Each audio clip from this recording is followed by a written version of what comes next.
Hey everybody, it's Anna. Time for the Thursday card in this week's tarot story. So today we have the Two of Wands, which is interesting. It's our second two for the week.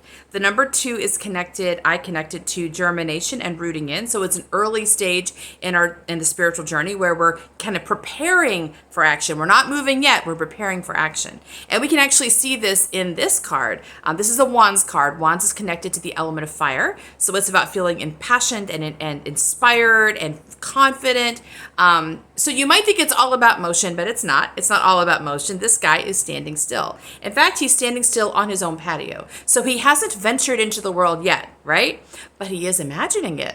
You can see he's staring out at the world. He's holding a globe in a hand, almost like he's dreaming. He's getting excited. He's imagining where he's going to go. He's getting his inspiration in flow. That means the momentum is building in this time. Momentum needs to build before it is released, right? Or the potential for momentum needs to build. So, and that's the rooting system. That's what happens in the two. So he's letting his excitement get bigger. And actually, if you think about imagination, you're also freeing the mind up from, we're going to do this, there's a certain way to do things. You're asking the mind to dream, to be light on its feet, to be playful, which is really a helpful energy for the mind to carry forward. So it doesn't get too heavy or too didactic about what things are supposed to look like. It is, the mind's excited about this journey too. It wants to find out what the adventure is going to be. It wants to be surprised. It's ready to be surprised because it anticipates good things. So that's what the Wands energy is about. It's getting excited, getting confident, and getting ourselves to let go of a formula that someone else has given us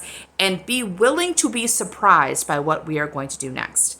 So I feel like this is kind of an ongoing theme for this week, is the idea of the mind, like, not thinking things have to be the way other people have done them or even the way you have done them in the past, being willing to be free, to be surprised, to go on an actual new adventure. And the mind can do that if you help it sort of let go of those expectations and just be in the present moment, be in the present moment of excitement. Here, if you don't worry about, well, where are you going to go, what you're going to do, where you're going to make money, if you don't get into that, the structural challenges, you just imagine, what would it be like? What would it be like to go into the woods and build a cabin? What would it be like to open your music studio? What would it be like to sit down and write a book? You know, whatever the excitement is. What would it be like to travel the world?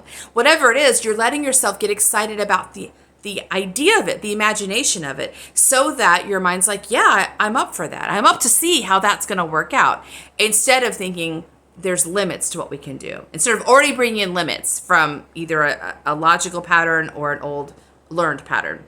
So the invitation today is to let yourself get excited. Let yourself imagine what it would be like to do the thing you've already sort of planted in the ground. You already have this sort of inspiration coming. You already have the inspiration, and now it's sort of bubbling under the surface. You're letting it bubble. Let it bubble as long as it wants to bubble. The longer it bubbles under the surface, the more the mind's getting excited, the energy's getting higher and higher, so that when you finally move, there's so much lovely energy built up that your momentum's going to be really high. And that means the universe will detect your energy really quickly. So have some time to dream and to imagine and to let your mind play. See you tomorrow for our final card. Bye.